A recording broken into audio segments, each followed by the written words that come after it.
All right, today's guest is Jake Ingledew. He is the host of the Growth Circle podcast and much more. Jake, welcome to the podcast. Thanks, man. I'm super excited to be on here. I just love what you've got going on with your platform because it's super exciting to see people actually promote how failure is good. So I love your platform, love what you got going on, and I'm super excited to be on the podcast. Well, thanks, Jake. Yeah, I'm excited to have you. I loved being on your podcast, Growth Circle. Had a really cool discussion there. So if anyone hasn't heard that episode, they should definitely go there. I'll link it in the show notes. So you guys should definitely go listen to that. It was a really fun conversation. I felt like we touched on some things that I don't normally touch on in podcast interviews. Yeah, So it it was was it was really good. fun. So anyway, obviously this is about you, Jake. So I want you to tell the audience kind of your backstory. Tell them how you, well, actually you can go back as far as you want, but tell them how you came to run a podcast and then kind of, how that started and where you're going now. Yeah, sure. Do you want me to start kind of where I'm at currently and kind of give an Perfect. idea of like where I'm at? Let's do So it. I'm just an average dude with above average dreams.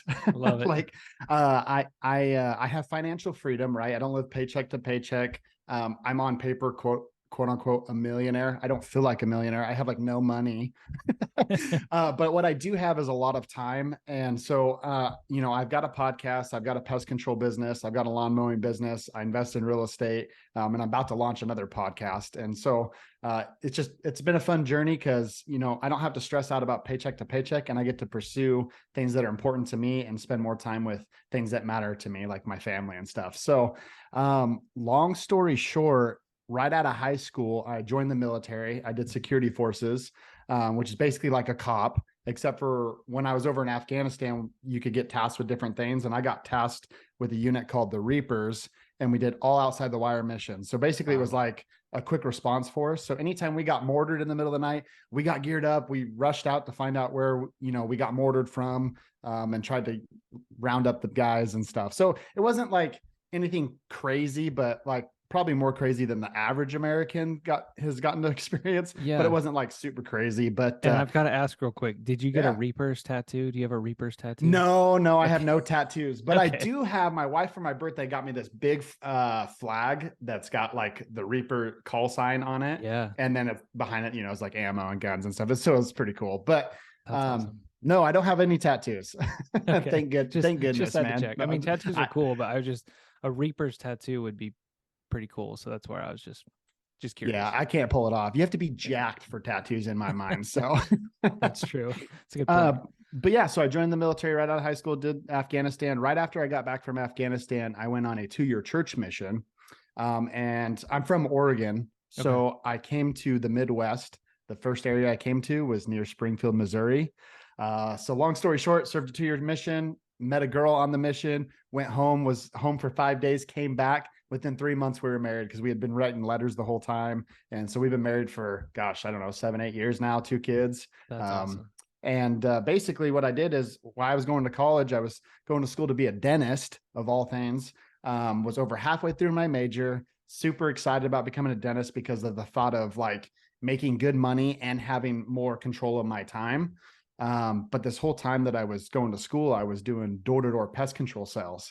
And my first summer in Houston, Texas, I made 50 grand in one summer. And I was Wow. like, holy cow, if I can make that as a college student, like what's this company making? And it just kind of got the wheels spinning. And I was already obsessed with like entrepreneurship and real estate investing. So basically I dropped out of college, started a pest control business, and that's how it segued into all the other stuff that I've got going on. That's awesome. Well, first of all, thank you for your service. Thanks, man.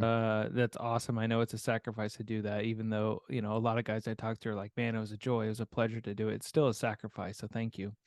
And then secondly, I'm curious, you said at the beginning, but you said now you don't really stress about finances. You have more time.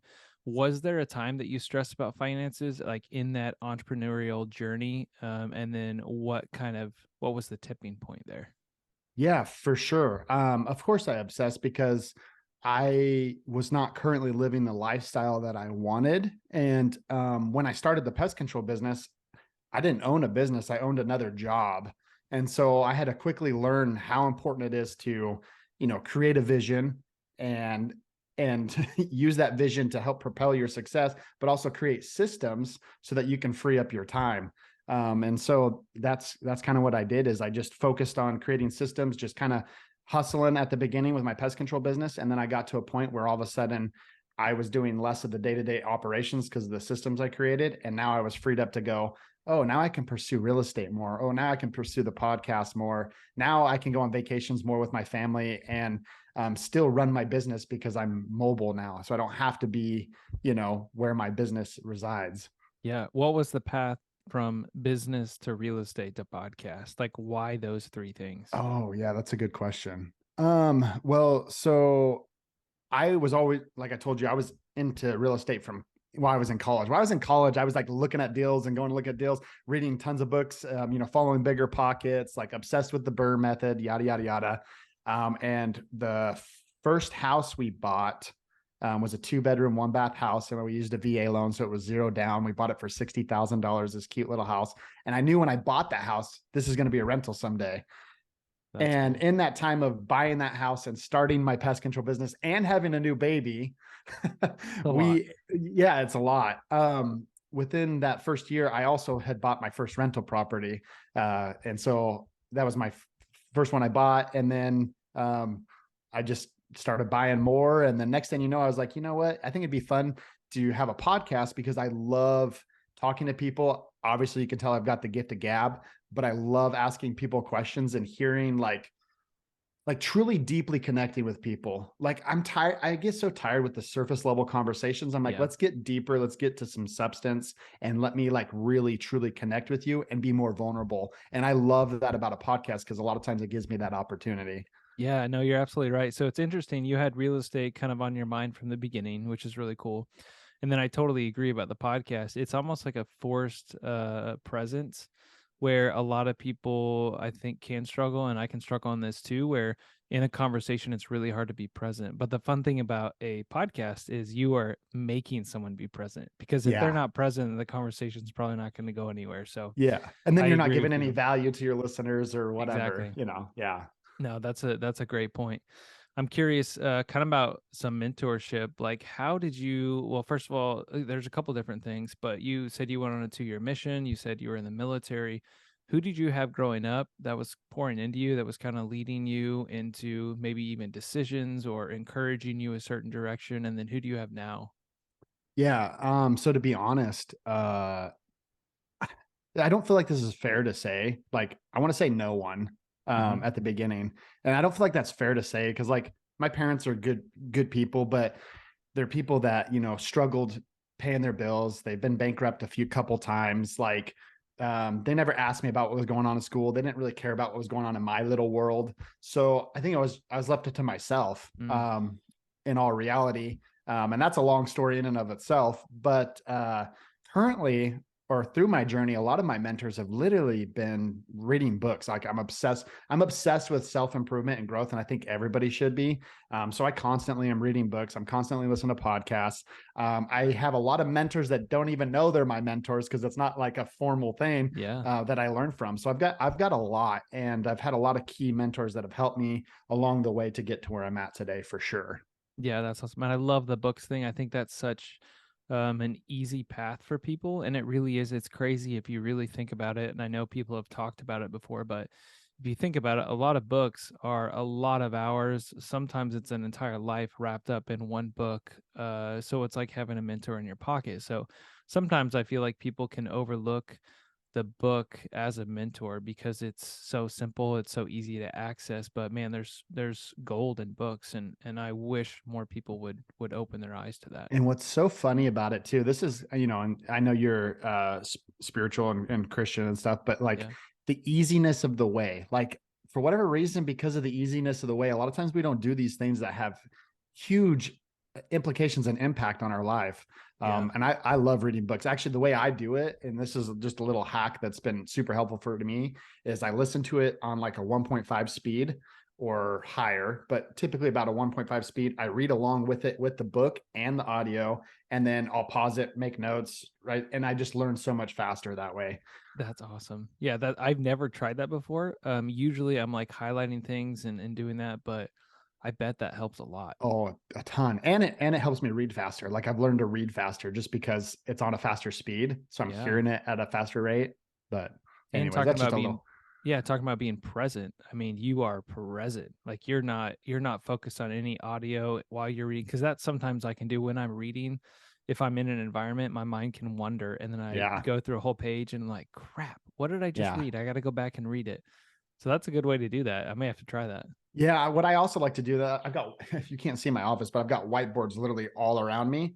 Cause a lot of times what I'll do too, if I learn a concept from a book, I will try to write it on the whiteboard and try to like reteach myself it and like, okay, try to piece things together that weren't quite connecting. And then I go, how can I apply it to my current life or business now? And then I just learn more that way. And then if I teach somebody else that, which is also part of the reason why I do a podcast and some of the content is because not necessarily because I'm a guru at those things. I'm teaching somebody else what I just learned so that it Yeah. solidifies what I've already Yep. learned.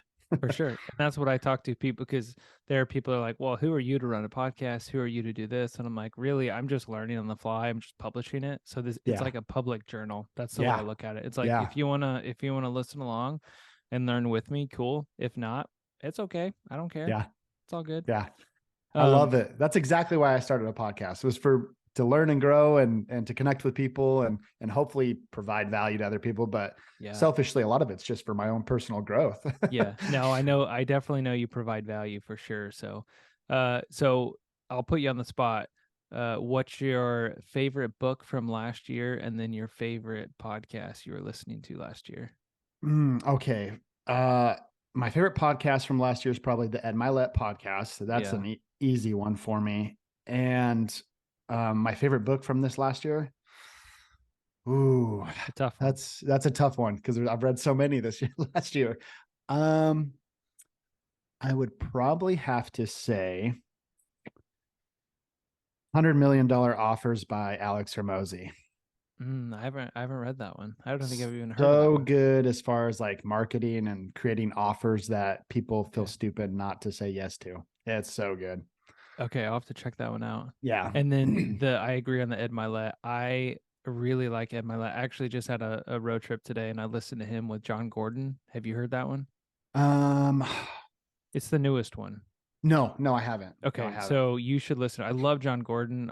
I've read John Gordon books for a while now, and the whole podcast interview is just really cool.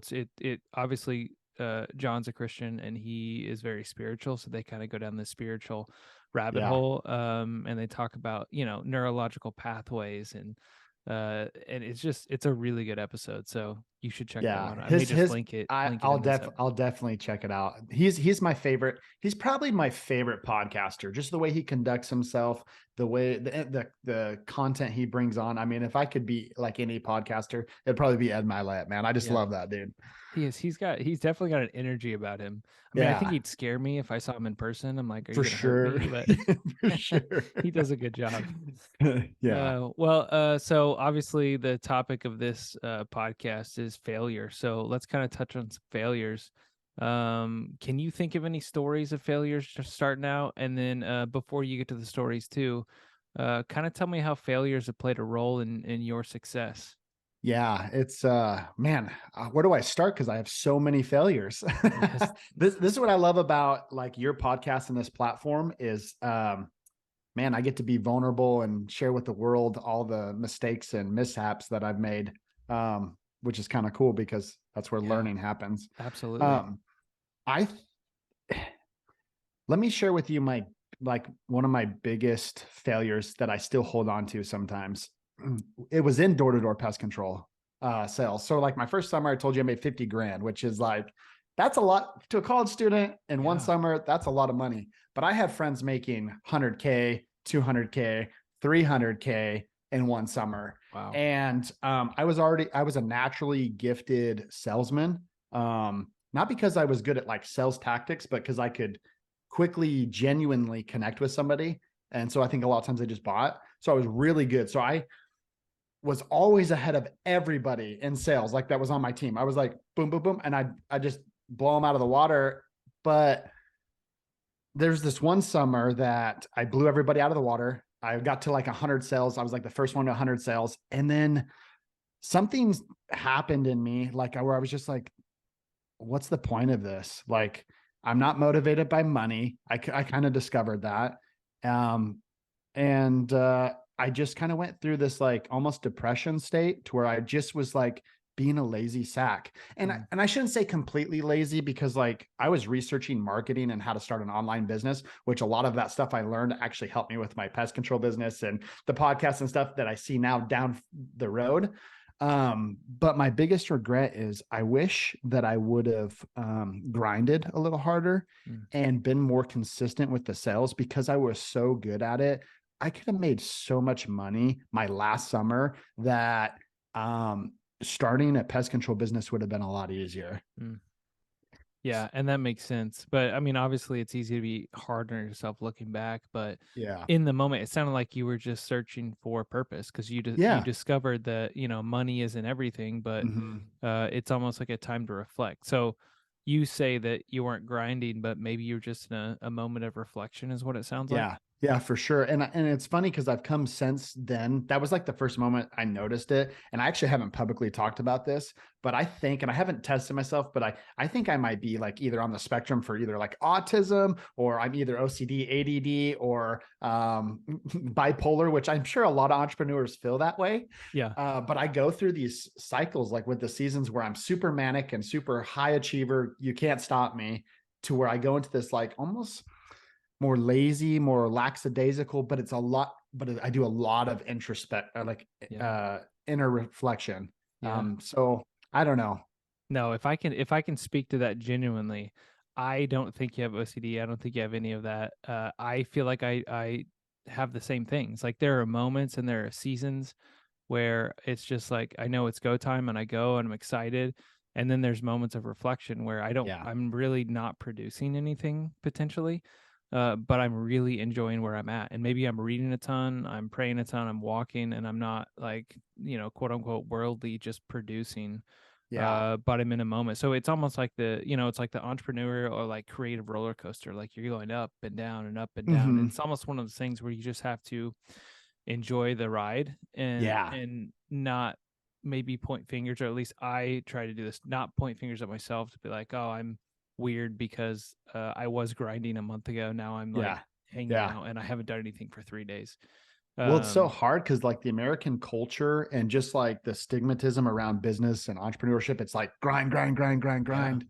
But I've come to learn that I actually grind better and I perform better and I have better balance or harmony in my life when I create a schedule yeah, that has little moments of like hyper focused grind time. But then I yeah, also have like fun and leisure and like social time and like family time, and just creating a balanced lifestyle, which I know some people are like, oh, there's no such thing. You just, yeah, be Grant Cardone, be obsessed or be average, which I freaking do love that statement. yeah. But I think you can do both. I think you can both grind and have more harmony in your life. I agree. I think you grind in blocks. I think that's Yeah. the key because I do like I like a lot of stuff that Grant Cardone says, but I also think some of it can be detrimental if you really do it.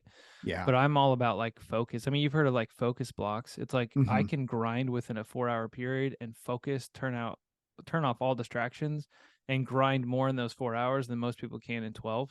Yeah. And then the next 4 hours, I can like quote unquote grind, but I can relax with my wife and just be Yeah. like, I'm gonna just enjoy this. Yeah. And so on the surface, maybe it looks like I'm only working 20 hours a week, but actually I'm just hyper focused. Yeah. That's probably the biggest lesson I learned this last year was just well, first giving myself grace Yeah, and knowing that I'm human and I don't have to be perfect, or I don't have to compare myself to other people. That's why having a personal vision is so important, because yeah, like if you from social media or your peer group and you see what they got going on, you feel like you have to keep up with them. hmm, This last year has been such a good turning point for me, because I've been able to reflect more and go, well, do I really want to do that much real estate and grind and volume, volume, volume? Do I really want to do this, this, and this? And I've kind of like I've just cut things out of my life that have caused stress or haven't served me in any good way. Like, and I'm not saying yeah, that stress is a bad thing. Like for sure, like stress is good. There's good stress to like push yourself and yeah. get outside your comfort zone. But man, I'm a big believer of harmony now. Yeah. No, I love Yeah. it. And I think we talked about it on your podcast, but did we talk about the ruthless elimination of hurry, that book? I Honestly, I don't don't I don't remember. know if I mentioned it, but if I didn't, if you haven't read that book, you should read it. And then there's another one called To Hell with the Hustle, Hmm. that are both written by pastors, but they just talk about like slowing down and like Yeah. kind of time blocking and when to say no and when not to. And I think both of those books really made me think like, yeah, I don't have to work 16-hour days to become successful. Like it can Yeah. be a slow, like hustle can be a consistency instead of a grind. Yes. So I think it Yes. opened my eyes to that. Yeah. That's But that's that's so good. That's so yeah. good. Well, let's get into kind of some stuff you have on the rise because I know, you like you said, you love personal visions. You're a goals guy. I'm a goals guy. What do you have coming up that goals or projects that that scare or intimidate you or just something new? Yeah. Wow. I think the things I'm about to say highlight almost all those. I love it. Well, so this year for my biggest focuses right now is I'm trying to systematize. I've systematized my pest control business. So now I'm trying to systematize my life to where we have more routines in place to where I am spending more intentional time on either spending time with family or when I'm working, I'm intentional with it, or when I'm having fun, like I'm intentional with it, and just being more structured, I guess, in a way, Yeah. but giving myself grace that hey, if this day, because life happens, or this day, if I didn't exercise today, don't beat yourself up. Just don't miss tomorrow, Yep. kind of Exactly. thing. So I've been focusing on that. And then I'm really right now, I'm trying to push to launch a new podcast called the Pest Control Entrepreneurship Podcast. And basically, the purpose of it is to guide people so that they can achieve financial freedom and fulfillment through pest control entrepreneurship, because I've already done that and I know how to do it, and because of all the mistakes and lessons I've learned, I think I can help somebody get there quicker. And so like that's going to be my new focus, is helping young entrepreneurs start and grow a pest control company.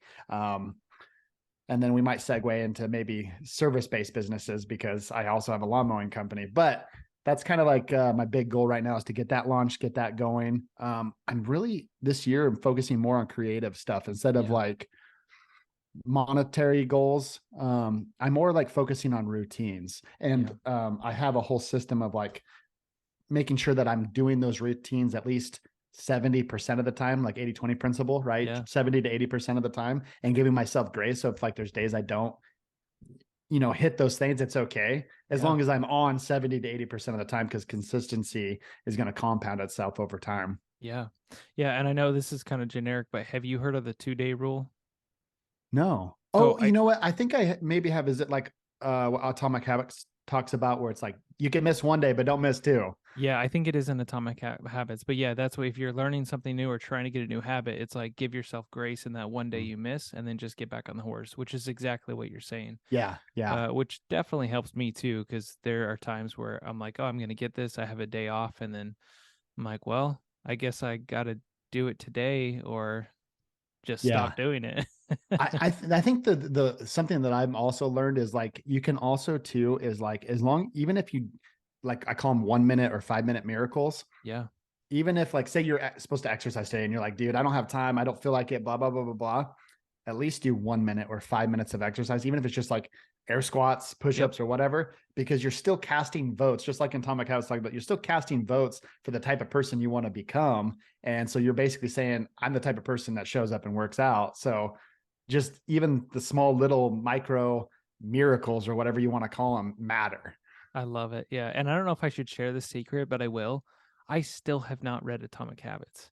Oh, dude, you've I know. got to. I've It's so talked to good. so many people like it's so good. I've heard why cannot I think of the guy's name that wrote James it? Clear. James Clear. I've heard James Clear Yeah. on podcasts and I've heard him talk. I really like him. I just haven't read it yet. I still it's on my list. I just haven't read it. So Yeah, it's good. It's good, I man. should get around to it. It's good. That one and Power of Habit, Yep. and then Slight Edge. Those Slight Edge. three. I haven't heard of that one. Oh, dude, it's so good. Have you read The Compound Effect?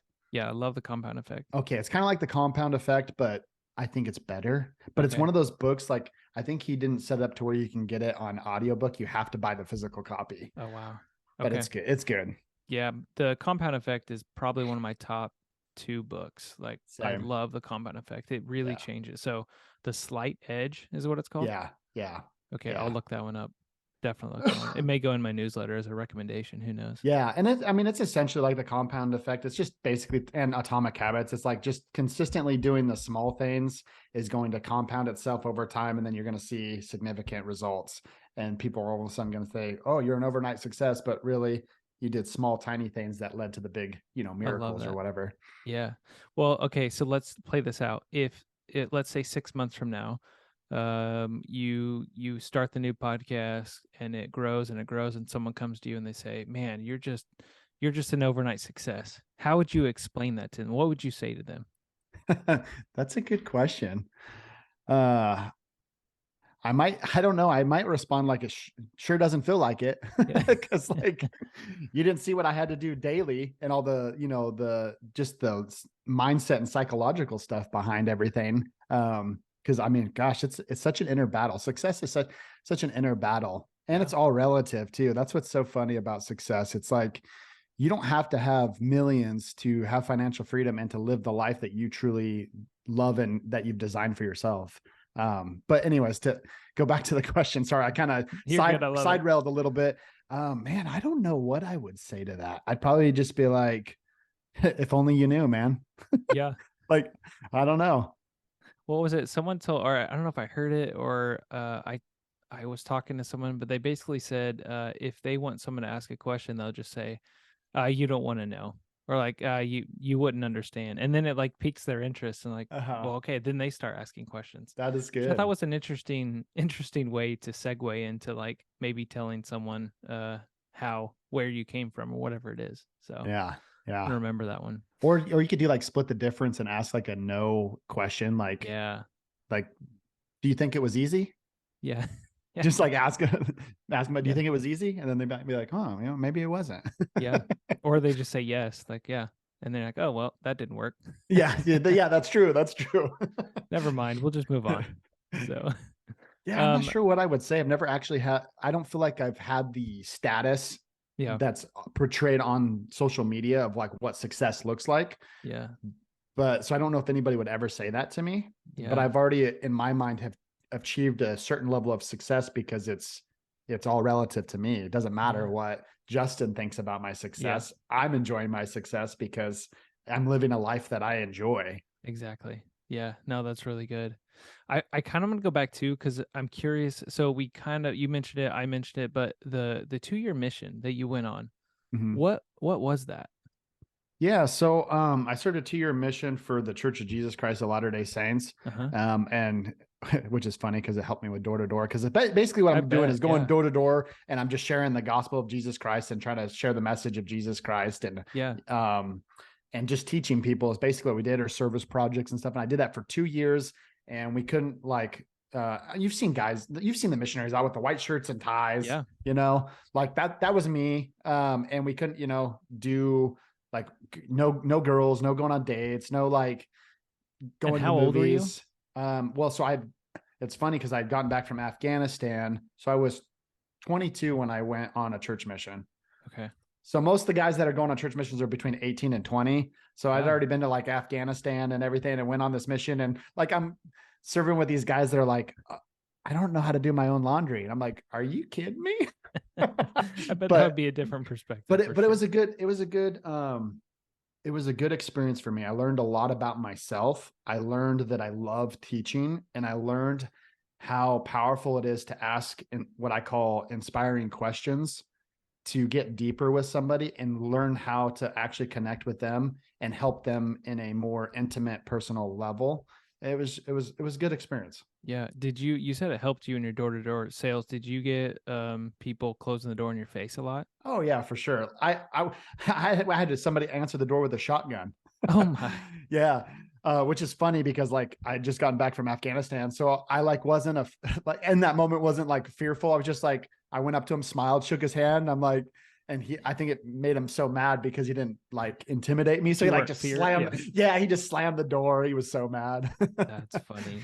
Okay, But so can you I learned think to of deal any? with Oh, go ahead. objection, Oh, rejection. Okay, go rejection. ahead. Yeah. Yeah, Yeah. keep going on that. So I didn't mean to interrupt.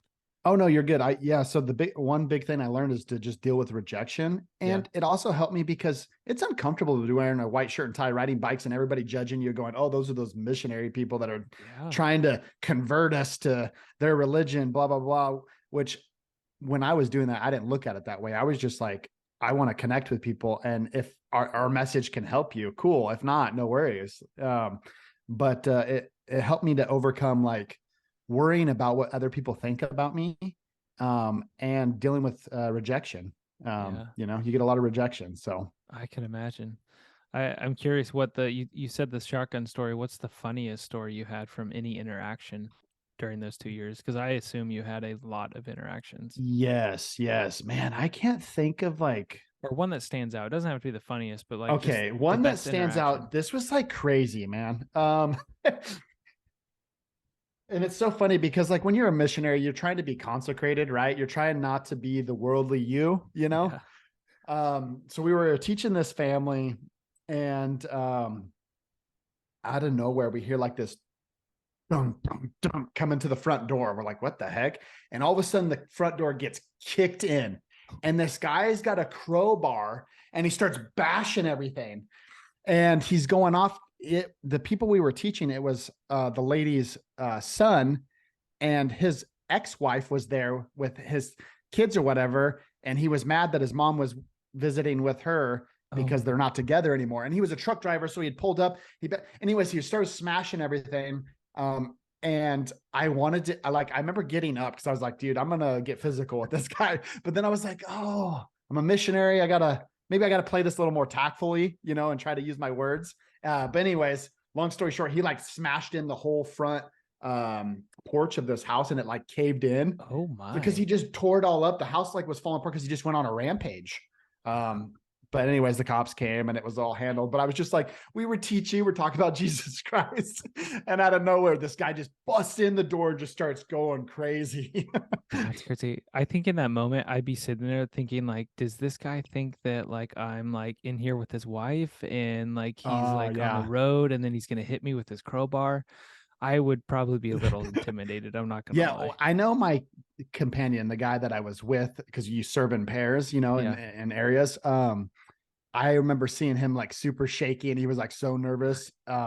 And he actually is the one that stopped me. So like the guy wasn't paying attention. So I stood up and I was just gonna go behind him and get him in a rear naked choke and drop him down and start choking him. But I was like, but part of me was having this inner battle too. Is like, oh, you're a missionary. You shouldn't probably be choking somebody out.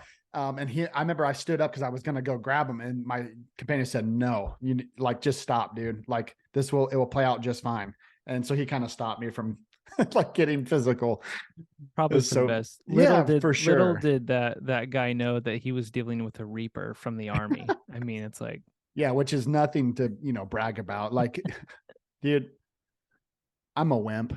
hey, if I Anybody know could beat me up. if I know there's a reaper from the army and they're literally called a reaper sitting in a house, I am not going to go in the house with a crowbar. I can tell you that. You know what's funny is like I'm gonna have some friend that like served with me over in Afghanistan, and he's gonna hear that and he's gonna be like, "Oh, dude, if only this guy knew. We're no big deal." No, we're all wimps at the end of the day. Oh, That's for sure, yeah, we for all sure. cry over drop pennies, so it's all good. We're all the Yeah. same. Well, I'm curious. This has been great, Jake. I'm curious as far as I'll give you the last question that I have kind of in my head. It may lead to another one.